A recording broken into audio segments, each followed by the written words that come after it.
All right, now we're going to take a look at sequence and series, just an introduction. We'll do some specific things with them here and then in a couple of other lessons, but just trying to get used to looking at them at this point.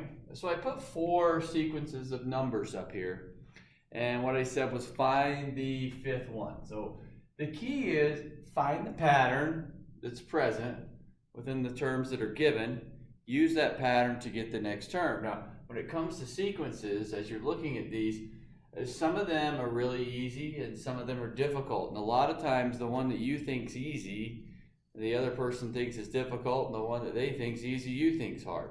So, you look at them, just kind of figure out a pattern, and that's all we're going to do here. So number 1, 1, 3, 6, 10, and I'm kind of looking at what's going on between each of the numbers. Well, from 1 to 3, I added 2 units.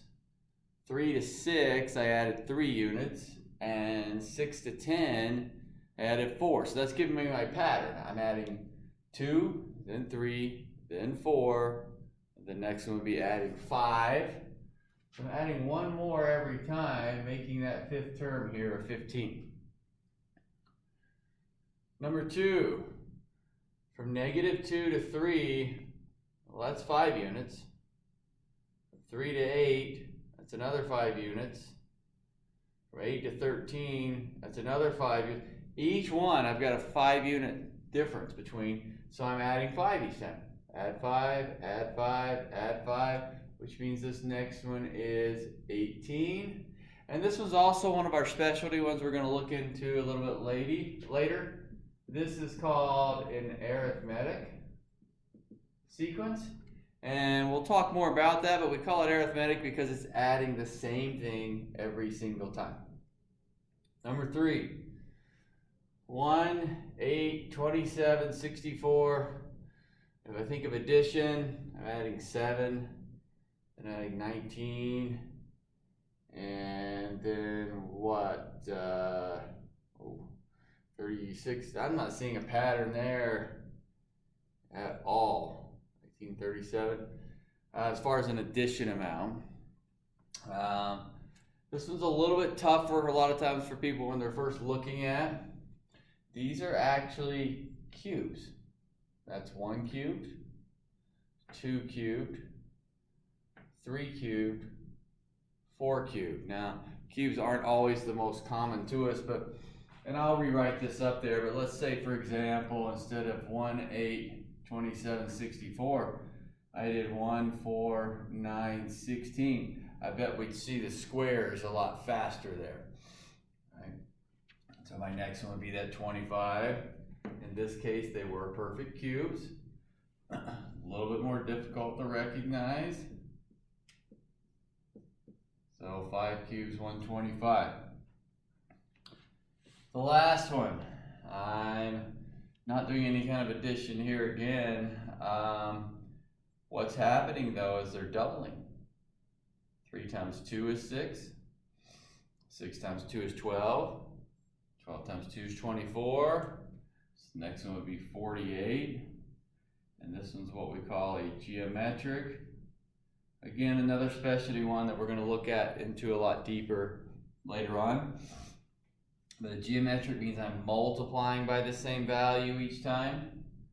Arithmetic means I'm adding the same value each time.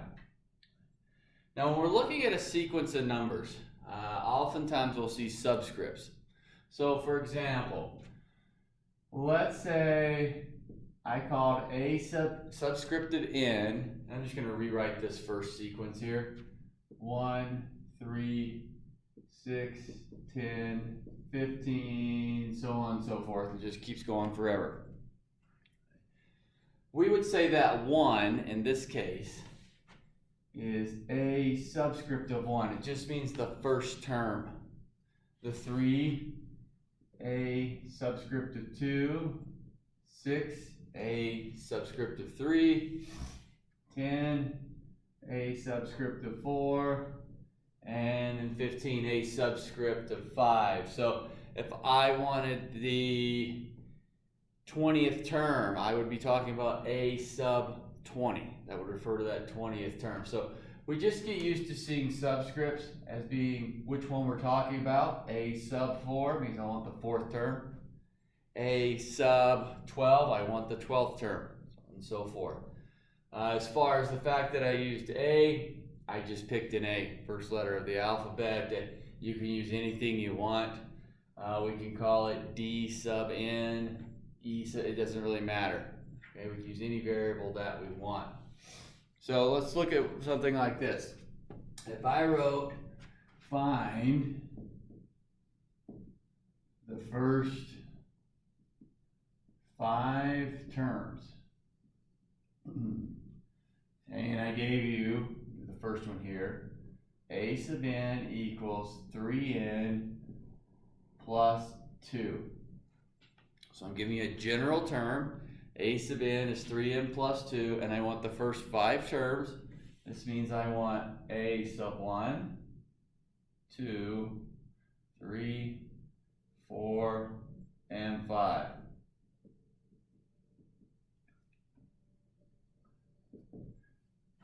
It's a substitution process. If I want the first term, here's A sub n.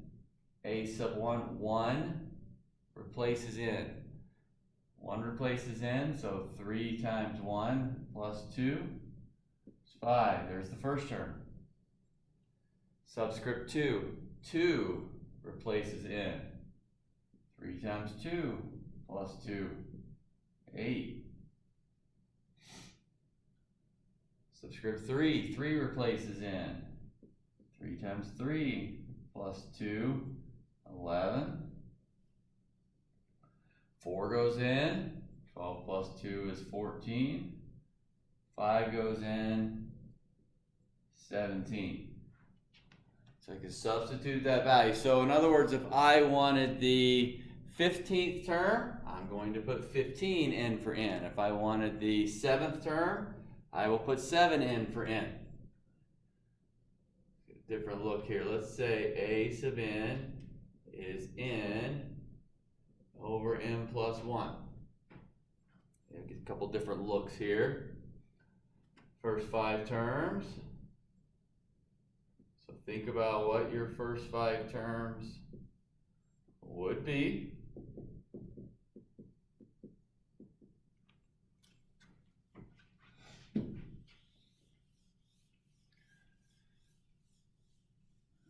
We should have, if I put 1 in, 1/2, 1 over 2.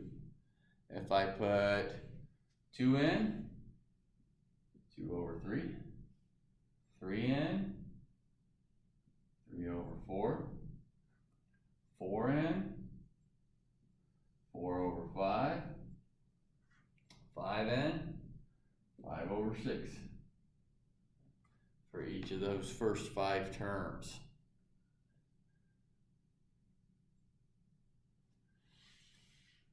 Let's get a different one here. Let's say A sub n equals n plus 1 factorial. Okay. Now we'll look at some factorials. That exclamation point means a factorial. It's one of those things that you should have seen at some point before, but if you haven't, it's not a big deal. We certainly have not seen it previously in this course, okay? So, first term, second term, third term, I'm just going to write them out here. We're going to go down to the 5th again.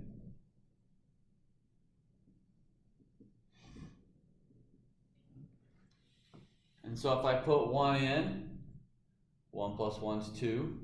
If I put 2 in, 2 plus 1 is 3, so on and so forth. So this would be 2 factorial, 3 factorial, 4 factorial, 5 factorial, 6 factorial. Okay. So again, a factorial is just going to be that exclamation point. If you don't remember it from the past, here's what a factorial looks like. If I did something like a 10 factorial, just to make one up here, and then we'll go back through and evaluate those over there. 10 factorial means 10 times 9 times 8 times 7 times 6 times 5 times 4 times 3 times 2 times 1. You're counting 1 unit down and multiplying. 1 unit down and multiplying. So if I started with a 17 factorial, 17 times 16 times 15 times 14 times 13, all the way down to 1. Now, factorial buttons, you do have a factorial button on your calculators. You know, if I'm doing something like a 2 factorial or 3 factorial, it's not too bad. But you get the larger numbers like a 10, you kind of want your calculator versus writing them all out and multiplying them. But typically, you'll either see an X with an exclamation point, and on a lot of scientifics it would be a second function instead of an actual key, so it'd be sitting up top. And I've seen a few out there where you just see an exclamation point. Okay. Sometimes they're on the faceplate, sometimes they're in a sub-menu for probability or stats. Look for it, see if you can find it. It's not crucial for this course to make sure you have that key, but it is nice to know where it is. Okay. If I go back to these, 2 factorial means 2 times 1. That's 2. 3 factorial means 3 times 2 times 1. 6. 4 factorial, 4 times 3 times 2 times 1 is 24. 5 factorial, 5 times 4 times 3 times 2 times 1 is 120. 6 factorial, 6 times 5, 4, 3, 2, 1 would be, let's see, 720. And really what I was doing there, since I was going in order, 4 factorial is 4 times 3 factorial. 5 factorial is 5 times 4 factorial. So I was just really multiplying one more number. But try the values. Look for the operation on your calculator. That will help you also. You get some of those larger ones. But what I can promise you here as far as this course, you're going to see that. But typically we don't deal with a lot in the way of large numbers. Definitely a statistics course is going to cover some much larger numbers and things like that. Okay. The next thing we're going to look at here is what we call a recursive sequence. On a recursive sequence,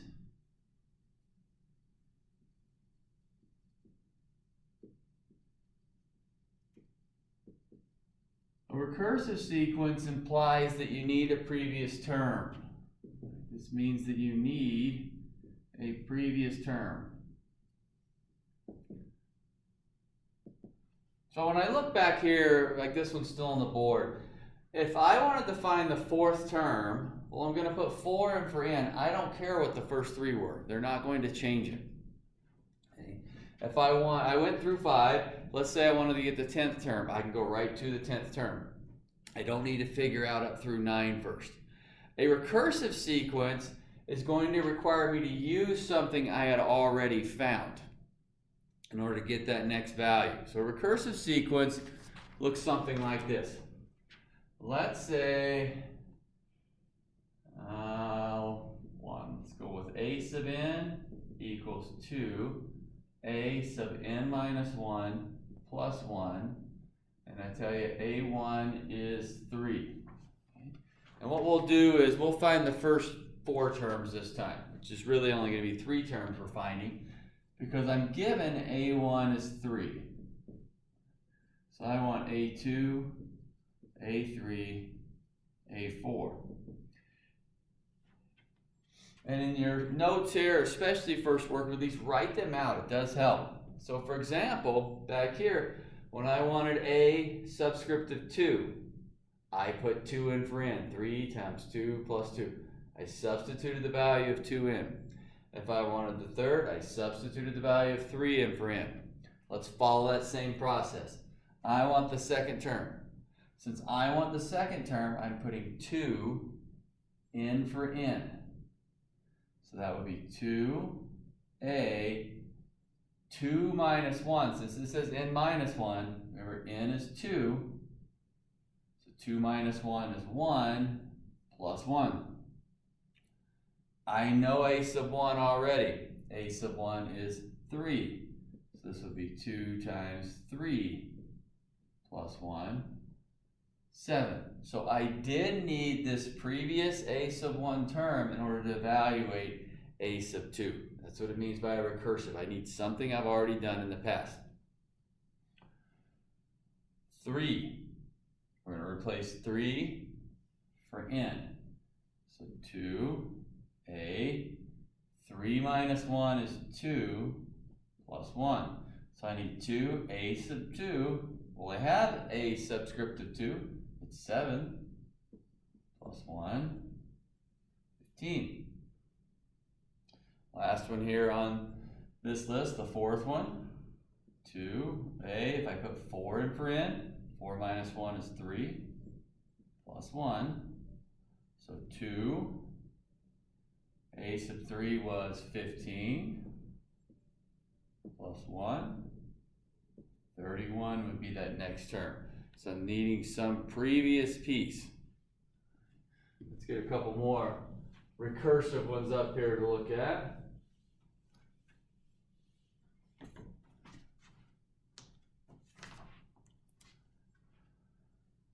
Let's go with, and we'll find the first 4 terms. Well, we're given 1 of them, so I guess we're really finding 3 of them. Let's go a sub n equals negative a sub n minus 1 minus 3. And I'll say a1 is negative 5. So we want a1. Well, I know that was negative 5. We're going to find a2, a3, and a sub 4. That's subscript n. So remember, for the second one, I put 2 in. Third one, I put 3 in for n. Fourth one, I put 4 in for n. So I'm going to write it out. But if I substitute 2 in, I get negative a, 2 minus 1 is 1, minus 3. Well, negative a sub 1 was negative 5. Negative of a negative 5 minus 3 is 2. A subscript of 3, I'll replace the 3 for n. Negative a, 3 minus 1 is 2, minus 3. So that's going to give me negative. A subscript of 2 was a 2, minus 3, negative 5. Fourth one, if I substitute 4 for n, negative a sub 3, 4 minus 1 is 3, and then minus 3. So if I had negative of a negative 5, minus 3 is 2, that piece. So if I check my other one, the third one here, give you a little different look here because I'll have 2 terms that you're given. So let's go with a sub n equals a subscript n minus 2 plus n times a subscript n minus 1. And in this case, I'm going to tell you a1 is negative 1 and a2 is 1. Now this one looks a little bit more complicated, but I want you to follow what we were talking about here. We're going to find still the first 4 terms. So I gave you the first 2. You have to be given something in a recursive. So we're going to find the third and the fourth. So if I go through this piece, third and the fourth, it looks worse up here when you've got 2 different subscripts. You've got another n sitting out here, but follow what we did. In any of the ones we've done, this one's still on the board. If I wanted the third term, I substituted 3 for n. 3 minus 1 was 2. I'm going to follow that same process. So if I want the third term, a sub 3 minus 2 is 1, plus 3 for n. A sub 3 minus 1 is 2, off those pieces. So we would have the first term's negative 1, plus 3, and then the second term was a 1. So negative 1 plus 3 is 2. Give me that value. Fourth term, let's see, 4 minus 2 is 2. A sub 2 plus, there's my n value of 4. 4 minus 1 is 3. So that gives me a sub 2 was 1. Plus 4 times a sub 3 was 2. And that gives me 9, so that next term. So same idea, it looks a little worse up here, but I'm taking the time and writing it out at this point. If I put 4 in, 4 minus 2 is 2. 4 for n. 4 minus 1 is 3, and then I have my other two values to take a look at there. Okay, our last part here, we're going to take a look at some summation notation, some basic summation notation. We see this large sigma symbol, and when we're looking at some summation, we're going to be summing some value or function sitting in here. And the bottom number is going to tell me where I begin, and the top number is going to tell me where I end. And it's called summation because we're adding. So basically, we're going to find the terms that we found before. This time we're just going to be adding them up. So if I had the sum as n goes from 1 to 3 of 2n plus 1. So this means I'm going to start with n equals 1. Then I'm going to do n equals 2. Then I'm going to do n equals 3 and quit, because that's where I'm ending that top number. So before, what I asked you for was, hey, give us a sub 1, a sub 2, a sub 3. Now we're stating we're going to find that first, second, and third term and then add them up. That's the summation notation. So if I put 1 in, 2 times 1 is 2 plus 1 is 3. 2 in, 5, 3 in, 7, and then I'm stopping because it said stop at 3. And now I'm adding them up for a sum of 15. There's my sum of 2n plus 1 from the first term to the third term. Now we've got to pay attention to a couple things here. Number one, whatever variable's down here is the same variable that's sitting up in this function piece, and it doesn't matter what it is. So for example, let's say I do a k this time. Let's go k squared. Okay. And down at the bottom I'll have k equals 3, and we'll say 5.